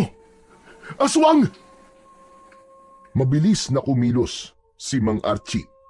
Hinugot niya ang kanyang mahiwagang punyal mula sa kanyang bewang at mahigpit na hinawakan yun. Pagkatapos ay itinapat niya ang talim sa medalyon na nakasabit sa kanyang leeg. Pumikit siya at umusal ng mabilisang orasyon. Sa mismong sandaling yun, biglang kumislap ang medalyon. Hindi isang ordinaryong liwanag ang lumabas, para itong isang matalim na sinag. Dumaloy ang sinag, papunta sa talim ng punyal at mula roon, ay tumama ito ng diretso sa nilalang na nakadapo sa puno. Kasabay ng pagtama nito, isang nakapangingilabot na sigaw ang pinakawalan ng aswang. Halos mabingi si Benjo at si Mang Archie. Delikado ito. Nagtatawag na siya ng mga kasama. Sige na, Benjo. Umalis ka na. Pero umiling si Benjo kahit nanginginig ang tuhod at pawisan. Dahil sa nervyos ay hindi siya umatras. Hindi, Mang Archie. Sabi ko sa'yo tutulong ako eh. Mamamatay ka rito, Benjo. Kahit na tanggap ko yun. Haharapin ko to. Kesa naman sa habang buhay ako nabubuhay sa takot. Lumipad ng mabilis ang nilalang. Pababa, diretsong sumugod kay Archie. Sa lakas ng hampas ng pakpak nito, napayuko silang pareho. Umalis ka na! Hindi mo to laban! Sige na! Pero tumakbo si Benjo at dinampot ang isang matulis na kahoy sa lupa. Kahit takot na takot, itinutok niya ito sa nilalang na lumilipad. Lalong tila ng gigil ang aswang. Muling lumipad ng paikot-ikot sa itaas na para bang nagmamasid at naghahanap ng tamang pagkakataon. Si Archie naman, kalmado lang at nakatingin sa kalaban. Ang medalyon sa kanyang leg ay patuloy na kumikislap. Bumaba ka dyan, demonyo ka! Maglaban tayong dalawa! Muling nagpakawala ng nakakabinging sigaw ang aswang. Sabay mabilis na lumusog muli. Sa pagkakataong yun, magkasabay na kumilos si Mang Archie at si Benjo. Unang tumama ang hawak na matulis na kahoy ni Benjo. Nasaksak niya ang aswang sa dibdib. Agad na bumulwak ang itim na dugo mula sa sugat at sa bibig ng aswang. Nanlisik ang mga mata nito at pilit pa ring umungol. Subalit unti-unti itong nanghina at bago pa tuluyang bumagsak, pumaling ang ulo ng nilalang at bumuka ang bibig nito na parang gustong sumigaw, ngunit puro impit na ungol na lamang ang lumalabas. Sa huli, bumulagta itong nakatihaya. Agad na lumapit si Mang Archie sa halimaw at sinaksak pa ang aswang sa dibdib nito, direkta sa puso. Isang apoy ang biglang lumitaw sa katawan ng kalaban at sinunog siya nito hanggang sa tuluyang naging abo. Teka, Mang Archie. Paano mo yung ginawa? Paano mo nasunog ang aswang? Dahil yun sa medalyon ko. Ito ang tinatawag na medalyon ng San Miguel Arcangel. Ang galing! Pero hindi ba mas magaling ako? Kasi napatay ko ang aswang na yan, maski wala akong ganyan. Sabi ko naman sa'yo kaya kong lumaban. Makakatulong ako. Huwag kang masyadong magmalaki. Hindi pa tapos ang laban. Kung ako sa'yo, umuwi ka na. At huwag ka nang makisali pa. Ngunit muling tumanggi si Benjo. Dahil doon ay biglang hinawakan ni Mang Archie ang bewang ng binata at binitbit ito na parang hayop lang. Walang kahirap-hirap sa kanya ang pagbubuhat sa binata. Mabilis din ang kilos nito at ilang sandali ay nakarating na sila sa bahay ni Benjo. Ano ba? Bitiwan mo ako! Ano ba? Mang Archie naman Nakakalula ang ginagawa mo Sa lakas ng kanyang sigaw, biglang lumabas si Aling Marta. Napasingap siya nang makita si Mang Archie na bitbit ang anak niya. Agad siyang kumuha ng pamalo at sinugod ang lalaki. Hayop kang aswang ka! Bitiwan mo ang anak ko! Mga kapitbahay, may aswang! Tulungan niyo kami! Sunod-sunod ang ginawa niyang pagpalo kay Mang Archie habang pinagmumumura ito. Nagsilabasan ang mga tao, dala-dala ang kanilang mga sandata, palakol, 2x2 at kahit mga matatalas na itak. Hindi agad nakakilos si Mang Archie dahil sa bilis ng pangyayari. Napilitan siyang bitiwan si Benjo na bumagsak sa lupa. Nang makita ng mga tao, sabay nilang pinagtulungang paluin si Mang Archie. May isa pang biglang sumaksak sa kanyang likod. Pero laking gulat ng lahat nang hindi man lang ito tinablan. Tama na! Ano ba, tigilan niyo na yan! Tama na!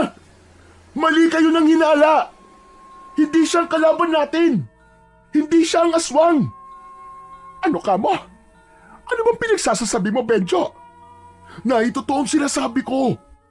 Si Mang Archie, isa siyang antingero, isang manunugis. Isa siyang tunay na manunugis ng mga aswang, Nay. Kakampi natin siya, hindi kaaway. Nanlaki ang mga mata ni Aling Marta sa sinabi ng kanyang anak. Hindi siya makapaniwala sa mga narinig. Samantalang ang mga tao ay nagkatinginan, naguguluhan kung paniniwalaan ba nila ang binata o ipagpapatuloy ang kanilang galit. Pero baka naman ikaw ang nagkakamali, anak. Nakita ko bitbit ka niya at walang kahirap-hirap.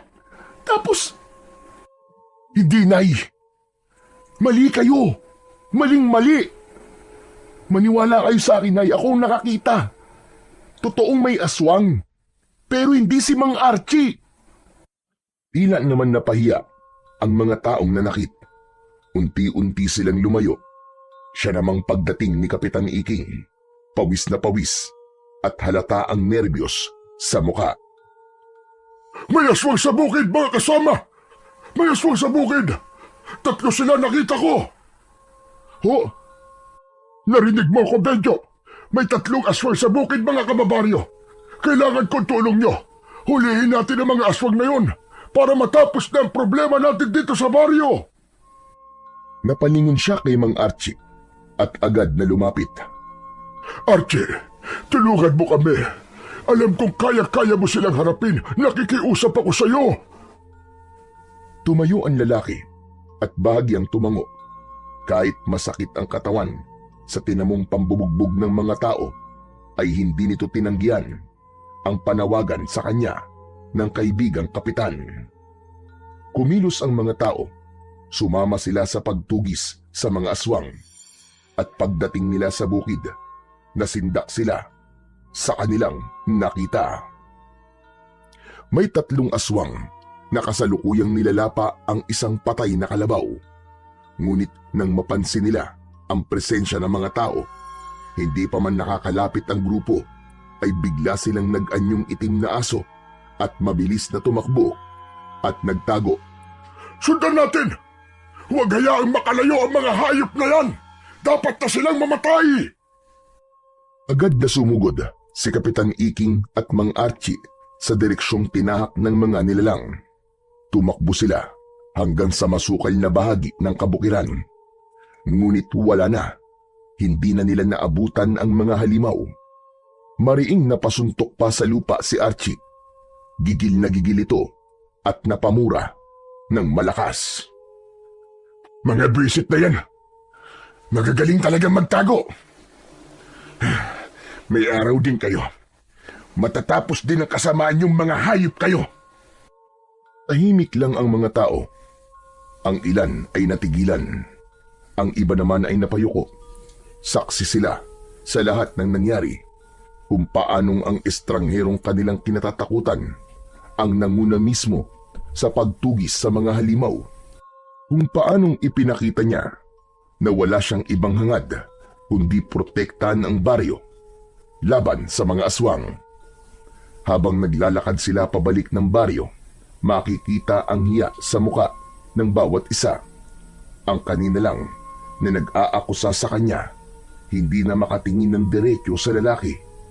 Ramdam nila ang bigat ng kanilang konsensya. Napagtanto nila na nagkamali sila ng paratang at panghuhusga.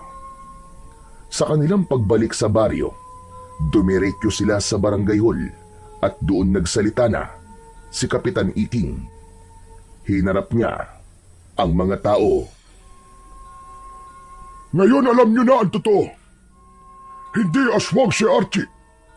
Isa siyang antingerong manunugis. Isang tunay na manunugis ng aswang.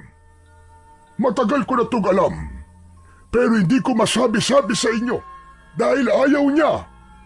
Bumalik siya dito hindi para manggulo, kundi para tulungan tayong lahat. Kung wala siya, malamang matagal na tayong napatay ng mga aswang na yon. Lagi niyo siyang nakikita sa gabi. Gumagala dahil nagbabantay siya sa dilim. Pinipigilan ng anumang pag-atake ng mga kalaban. Agad na umugong ang bulungan sa loob. Halatang nagsisisiyan ang mga tao. May ilan sa kanila na napayuko na. Tapos ay tumingin sila kay Aling Marta na pasimuno ng tsismis. Oo na! Oo na, kasalanan ko na! Huwag niyo na akong tignan ng ganyan! Dahan-dahang lumapit si Aling Marta. Nanginginig ang kamay. Naluluwa din ang kanyang mga mata. Archie, patawarin mo ko. Ako ang nanguna sa paninira sa iyo. Tinawag kitang aswang. Pinaratangan ng masama. Tapos sinaktan pa kita. Hindi ko alam. Patawarin mo ko. Nagkamali ako, Archie. Naiintindihan ko. Alam kong takot kayo. Kaya nyo nagawa mga bagay na yun. Pero huwag kayong mag-alala. Wala akong galit sa inyo. Ang mahalaga ngayon, kailangan nating kumilos bago pa sila muling umatake. Napayuko si Aling Marta. Tuluyan ng umagos ang kanyang luha. Ano ang plano natin ngayon, Archie? Kailangan natin silang mabitag, Kapitan. At para magawa ko yun, kailangan silang palabasin sa kanilang mga lungga. Kailangan natin ng pain. At kapag kumagat sila, dun natin sila uhulihin. Ako na lang! Ako na lang ang magiging pain! Nagulat ang lahat. Lumingon sila kay Benjo, lalo na si Aling Marta na halos matulala sa narinig. Ano ka ba, anak? Huwag mong idadamay ang sarili mo sa gulo na to. Wala kang laban sa mga halimaw na yan. Naikaya ko to. Hindi ako basta nagpapadala sa takot. Alam mo ba nakapatay ako ng aswang kanina, Nay? Kasama ko si Mang Archie. Napatay ko yung aswang gamit ang matulis na kahoy. Kaya kong tumulong. Alam ko yun. Ano ka mo? Totoo ba yan, Benjo? Nakapatay ka ng aswang? Oo, Nay. Hindi ko rin nga po inakalang magagawa ko yun pero nagawa ko. Kaya nating lumaban, mga kasama, maniwala kayo. Kaya gawin na natin to. Habang may panahon pa. Magtulungan tayong patayin ng mga aswang na yon. Hindi, anak. Hindi ko kayang isugal ang buhay mo. Ikaw na lang ang meron ako. Ikaw lang ang anak ko. Huwag, anak. Huwag.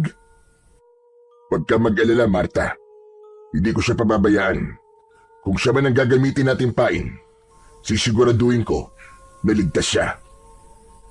Pero paano kung di mo siya mailigtas, Archie? Paano kung mangyari sa kanya kinatatakutan ko? Huminga ng malalim si Benjo at hinarap ang kanyang ina.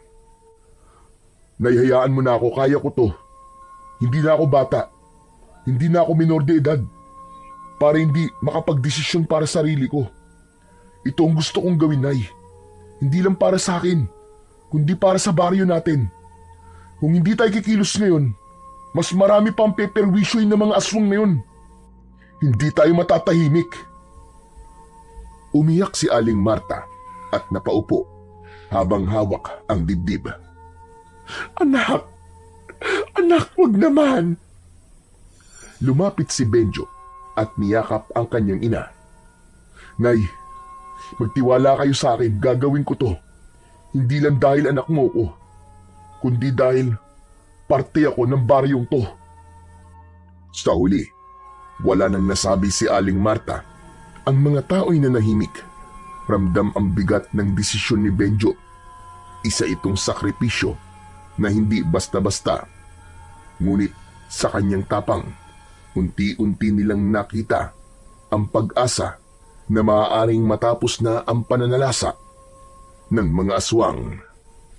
Lumipas ang ilang araw, ang baryo ay bumuo ng konkretong plano kung paano nila mahuhuli ang mga aswang. Gaya ng napagkasunduan, si Benjo ang magsisilbing pain. Bagamat mabigat para sa kanyang ina ito, yun lang ang nakikita nilang paraan para mapilitang lumabas ang mga halimaw mula sa kanilang pinagtataguan. Dumating ang pinakahinihintay nilang gabi. Si Kapitan Iking ay may dalang itak. Ang mga kasama nilang mga kababaryo ay may dalang mga sibat, buntot pagi, itak at iba pang mga sandata. Ang ilan ay may dalang krus, asin, bawang na nakasabit sa leeg. Hawak naman ni Archie ang kanyang sagradong punyal at nakasabit pa rin sa kanyang leeg ang kanyang medalyon. Tumungo na sila sa gubat. Si Benjo ang pumwesto sa gitna ng mga nagtataasang puno at ang iba nagtago sa likod ng matataas na damo. Kinakabahan si Benjo. Ramdam niya ang mabilis na tibok ng kanyang puso, pero pinipilit niyang maging matatag.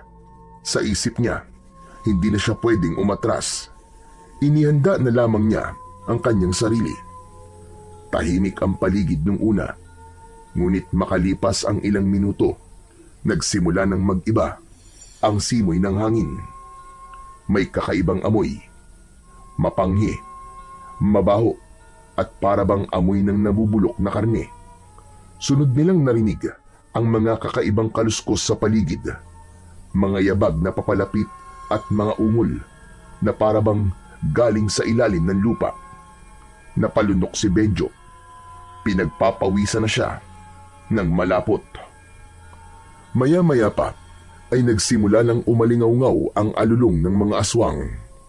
Malakas at talagang nakapangingilabot. Ilang sandali mula sa kung saan ay biglang lumabas ang tatlong aswang. Dahan-dahan silang lumapit kay Benjo, ngunit bago pa man sila tuluyang makalapit, agad nang pumagitna si Mang Archie. Hawak nito ang punyal at mabilis na itinapat ito sa medalyon at umusal ng orasyon. Agad itong lumiwanag at ang sinag ng medalyon ay tumama sa talim ng punyal. Gumawa ito ng liwanag na mula sa refleksyon ng medalyon at ng punyal. Tumama ito sa isang aswang. Nagsisisigaw ang halimaw. Hawak ang sarili nitong dibdib. Ilang sandali lang yun. Tapos ay natunaw na ito at naging abo. Nagngit-ngit ang dalawang halimaw na natira. Ang isa ay naging isang dambuhalang aso. Umalulong ng napakalakas at ang isa naman ay nagkaroon ng malapad na pakpak. Ngunit bago pa ito makalipad, isang tali ang agad na sumilo sa aswang at sa kabilang dulo ng tali, naroon ang kapitan at sa isang mabilis na paglusob, lumitaw ang mga tao sa paligid at agad na sinugod ang mga aswang. Sumirit ang dugo kasunod ng matinding sigaw. At gaya ng una, ilang sandali lang, natunaw ang mga ito at naging abo. Tahimik ang sumunod na sandali. Tanging hingal at pagod ng mga tao ang naririnig. Wala na ba? Tapos na ba? Hindi ko alam, Benjo. Pero malalaman natin mamaya kung tapos na ba talaga. Pero may gusto lang sana akong sabihin. Walancho, napahanga mo ko ha. Matapang ka. Magaling, Benjo. Pabalik na sana sila sa baryo, pero bigla silang tumigil nang may marinig na malakas na alulong mula sa di kalayuan. Sandali lang. Magsipaganda kayo mga kasama. May paparating pang ibang kalaban. Mula sa dilim ay lumitaw ang isang napakalaking nilalang. Higit itong mas mataas at mas matipuno kaysa sa mga nauna nilang nakalaban. Ang balat nito ay kulay abo. Mahaba ang kuko na tila bakal sa tigas. Kasunod nito ang 4 niyang alagad. Mga hangal, pinatay niyo ang aking mga alagad.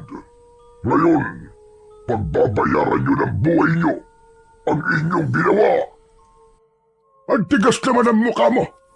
Eh di ba kayo naman ang nauna? Pinapatay niyo ang kabuhayan ng mga tao sa baryo namin. Pinapatay niyo mga hayop namin. Tapos kami pa magbabayad. Naningil lang kami dahil yun ang dapat. At ano ang sisigilin mo, tanda? Kami ang mas nakatataas sa inyo. Wala kayong karapatan na adlangan ang lahi namin. At kayo, pagkain lang namin kayo. Tama ng kayabangan mong hayop ka. Matagal na kitang hinahanap. At ngayon nagpakita ka na. Sisiguraduhin ko na ito na ang magiging katapusan mo. Katapusan ko? Hangal, hindi porket may medalyon ka ay magyayabang ka na sa harapan ko. Hindi mo alam ang tunay kong lakas at kapangyarihan. Tumigil ka! Hindi kami natatakot sa inyo. Lahat ng ginawa niyo sa baryo namin, pagbabayaran niyo. Pinatay niyo ang baboy namin. Kailangan niyo magbayad. Matapang ka bata ka. Pwes, kung kamatayan ang hiling nyo, ibibigay ko sa inyo ang inyong kahilingan. Napaatras ng konti ang mga tao dahil sa banta ng pinuno ng mga aswang. Ngunit pumagitna na sa kanila ang kanilang kapitan. Mga kababaryo, huwag kayong matakot. Huwag kayong panghinaan ng loob. Tandaan nyo, nasa panig natin ang kabutihan. At ang kabutihan kailanman hindi nagagapi ng anumang uri ng kasamaan. Hangal, ang dami mo sinasabi. Muling umalingaw-ngaw ang malakas na alulong ng pinuno ng mga aswang at kasabay noon ay sumugod ang kanyang mga alagad. Agad na kumilos ang mga tao. Bawat isa'y hawak ang sandata nila. Sabay-sabay na sumigaw para palakasin ang loob ng bawat isa. Sumugod ang isang asong aswang kay Benjo. Mabilis na pinulot ni Benjo ang kanyang sibat at sinalubong ang halimaw. Mabilis na naisaksak niya ito sa tagiliran ng aswang. Si Kapitan Iking naman ay nakorner ang isang aswang at gigil na pinagtatataga ito hanggang sa mamatay. At ang may pakpak na aswang naman ay lumipad sa itaas at sinugod si Mang Archie. Ngunit bago pa siya nito masaktan, biglang umilaw ang medalyon at nabulag nito ang mata ng kalaban. Dahilan para ito ay magpaikot-ikot sa itaas hanggang sa tuluyang bumagsak. Nangisay bago tuluyang natunaw. Nang makita ng pinuno ang pagkatalo ng kanyang mga alagad, umalulong ito ng napakalakas. Biglang lumakas ang ihip ng hangin at mas lalong dumilib ang paligid. Hindi niyo ako matatalo. Ako ang pinakamalakas. Ako ang hari. Ngunit hindi natinag si Archie. Sa halip, tumindig siya ng mas matatag. Hawak ang kanyang punyal at medalyon. Walang mas makapangyarihan kaysa sa liwanag ng may kapal. At ngayong gabi na to, matatapos na ang pag-ari-harian mo. Demonyo ka! Tumakbo ang pinuno. Handang sagpangin si Archie. Ngunit bago pa man siya makalapit, humarang si Benjo. Hawak ang sibat at buong tapang na sumigaw. Kung gusto mo siyang makalaban, dumaan ka muna sa akin! Nanlaki ang mga mata ni Archie. Benjo! Umatras ka! Huwag! Ngunit huli na. Mabilis na tinabig ng pinuno ang sibat at kinalmot ang katawan ng binatang si Benjo. Bumagsak ang binata sa lupa. Duguan. Dahil dito, nag-alab ang galit ng mga tao. Sabay-sabay silang sumugod sa pinuno ng mga aswang. Sinubukan ng halimaw na gamitin ang kanyang lakas at kapangyarihan. Ngunit nilamon siya ng dami at tapang ng mga tao. Unti-unti siyang nanghina hanggang sa mapaluhod. Duguan ng aswang dahil sa dami ng sugat niya sa kanyang buong katawan. Lumapit si Archie at walang pag-aatubili na sinaksak sa dibdib ang aswang. Direkta sa puso nito ay sa kanya inilapit ang medalyon.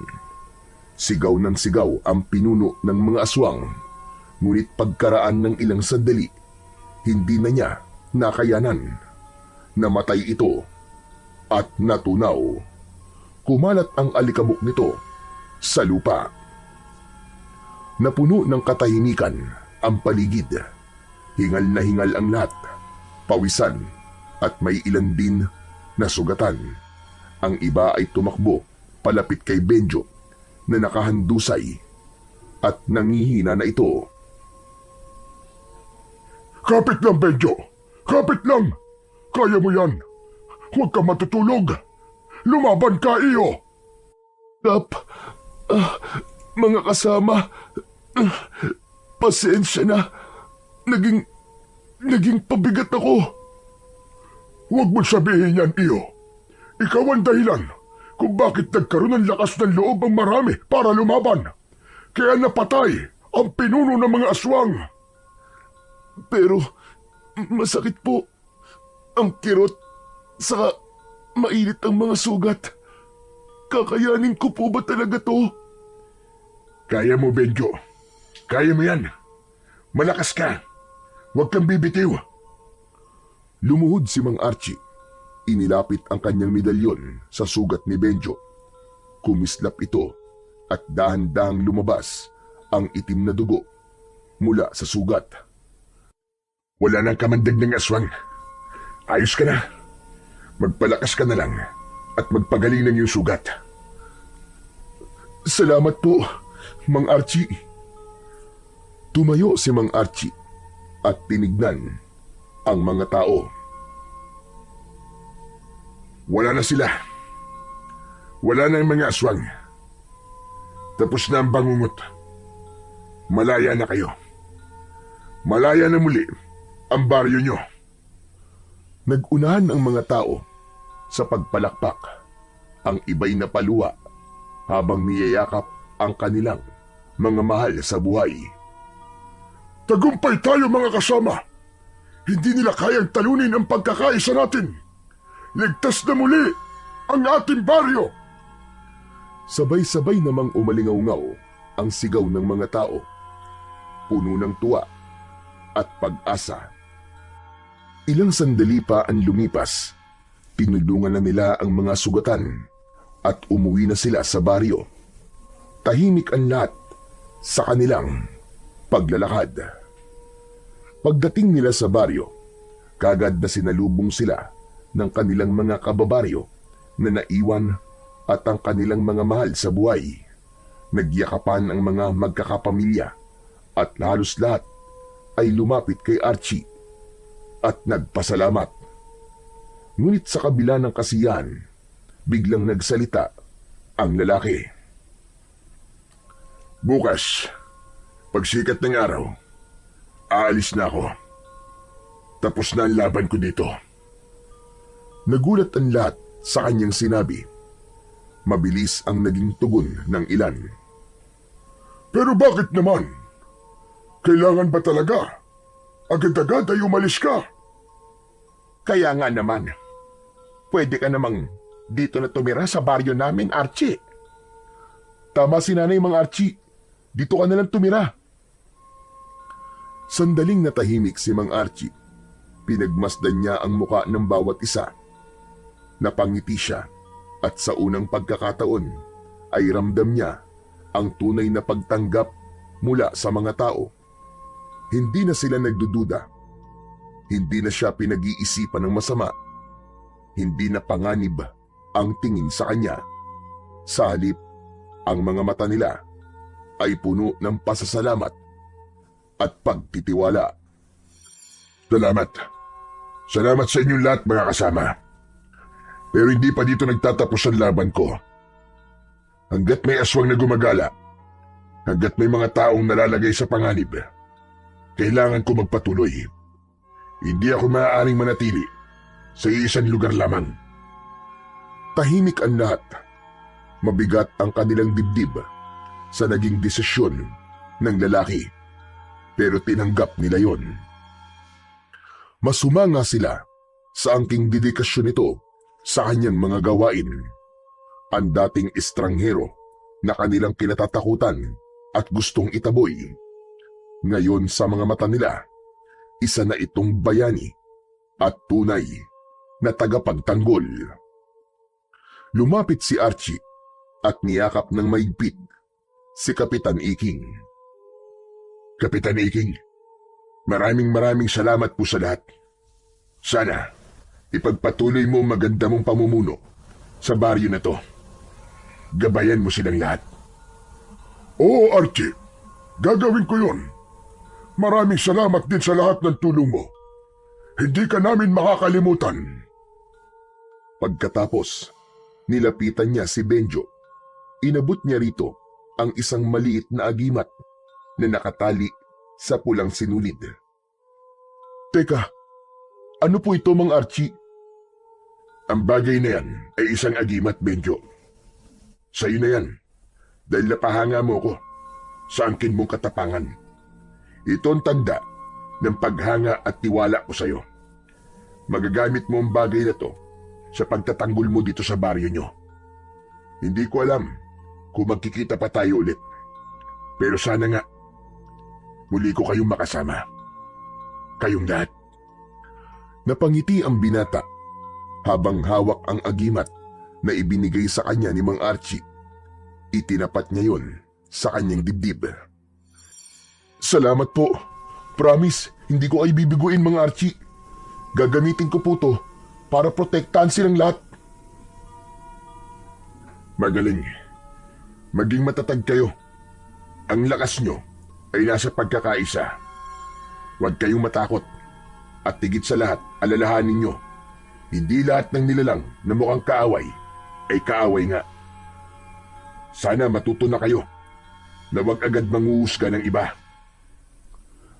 Nangako ang mga tao na susundin nila ang lahat ng habilin ni Mang Archie. At mula noon, naging inspirasyon si Mang Archie sa buong baryo. Madalas ikwento ng matatanda sa mga bata ang kanyang ginawa, kung paano niya hinarap ang panganib na walang pag-aalinlangan at kung paano niya itinuro sa kanila na ang tunay na lakas nila ay ang kanilang pagkakaisa. Nagkaroon ng pagbabago sa kanilang pamumuhay. Ang mga kabataan ay natutong magtulungan at ang mga matatanda naman naging mas bukas sa pakikinig at pag-unawa. Hindi na sila mabilis na mangusga ng kapwa. Bagkus ay natuto silang tumingin ng mas malalim sa likod ng bawat anyo at pagkatao ng mga taong nakikilala nila. Sa paglipas ng mga araw at taon, may mga umaasa pa rin na muling babalik si Mang Archie.